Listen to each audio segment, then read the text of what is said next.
So this truck here needs new brake lines in the front. I've already got them installed. And what we're going to do here is we're going to show you, if you're just a one-man show like I am, how to bleed your brake lines by yourself without anybody's help. And you see I've already got this on here, the vice grip holding the bleeder. They're both free. Now, that takes an 11/32 socket, but the socket isn't going to work, and I don't have one of those wrenches, so this vice grip here does a great job. You know, it moves, it does what it needs to, it cracks the bleeder open, it cracks it shut. On the other side, this caliper here I've replaced because this one here was bad when I bought the truck about 1.5 years ago. Actually, it's almost 2 years, but yeah. This one here takes a 3/8. I think that one probably did originally. It's just rusted down. Surprisingly, it came free. I'm surprised. This one here, I knew it would because this here caliper is pretty new, and these rotors are not that old, and they're in pretty good shape yet. I mean, obviously they look worse in the video, but they are nice and smooth. There's nothing here that catches my edge at all. And I'm not going to bother showing the other side, but the other side's just the same. The brake pads are doing good. I probably put, I'd say almost 14,000 miles on this truck since I've done the brakes. So, here's how you do it. What I like to use is a tire iron, and you have to pump up the pedals first.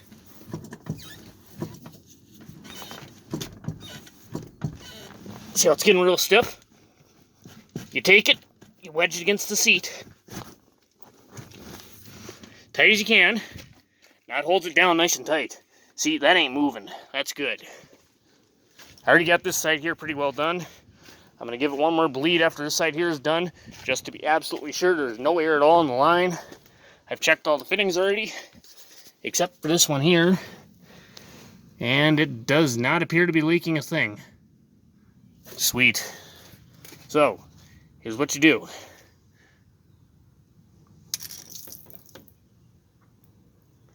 Just like that. You let her spit out. Now that you've done that, come back around. Let her off.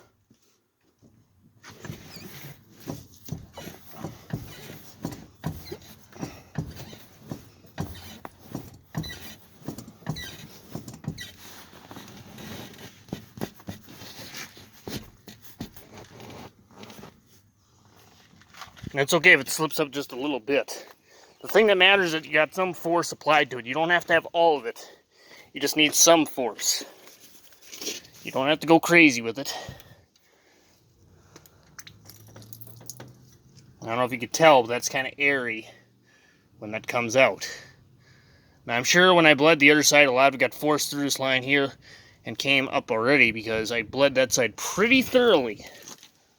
So, I'm trying to keep this video short.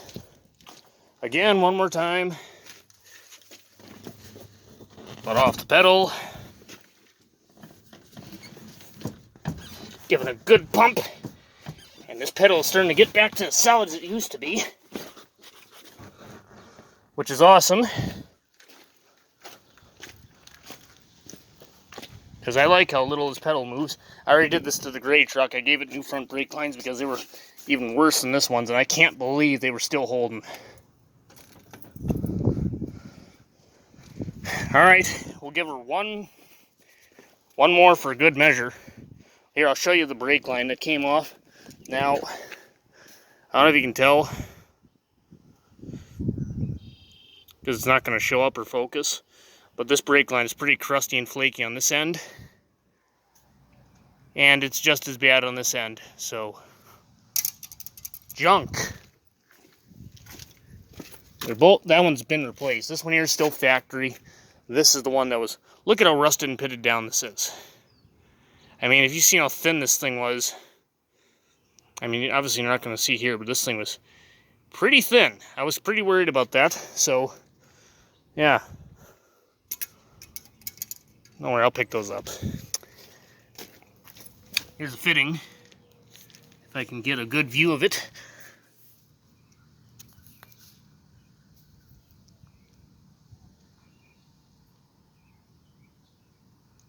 Pretty crusty and rusty. That's what we got to deal with here in Wisconsin in the Rust Belt.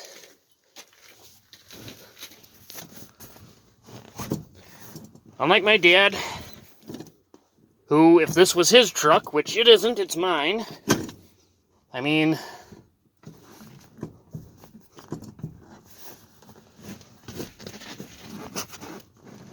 every truck up here belongs to me. 97 F250 4x4 with the Dana 60 swapped in. The 97 F Super Duty that I just bought, 7.3. These are both autos.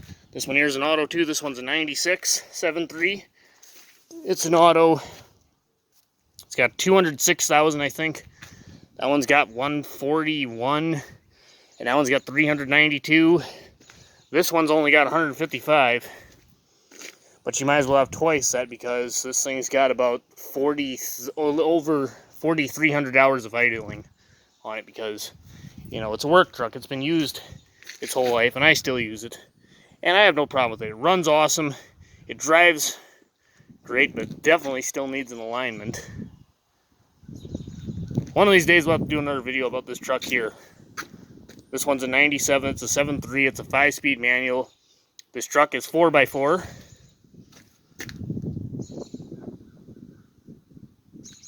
See right here? That's who converted it, Quigley. I was done when it was new.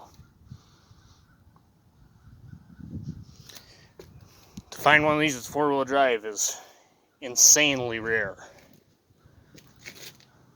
Then there's this old girl, the 6.9, the oldest truck of the bunch. She's an 86. She'll never have this problem with brake lines because it's got all new hoses, and as you can see, the brake lines are, as you can tell by that color, copper.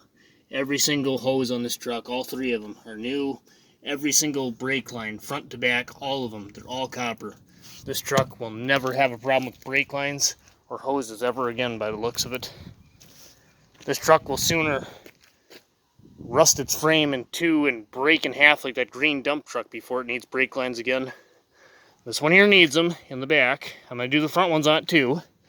This one here needs 1 or 2 in the back, but they're still holding up pretty good, and they're not terrible, but they need to be done. All of them are new on this one, and this one here yet, I don't know. I have to get under there and inspect the brake lines. I have to make sure that it's all safe because, you know, I work my trucks. I work them hard, and if I'm going to use them, they need to have safe brakes.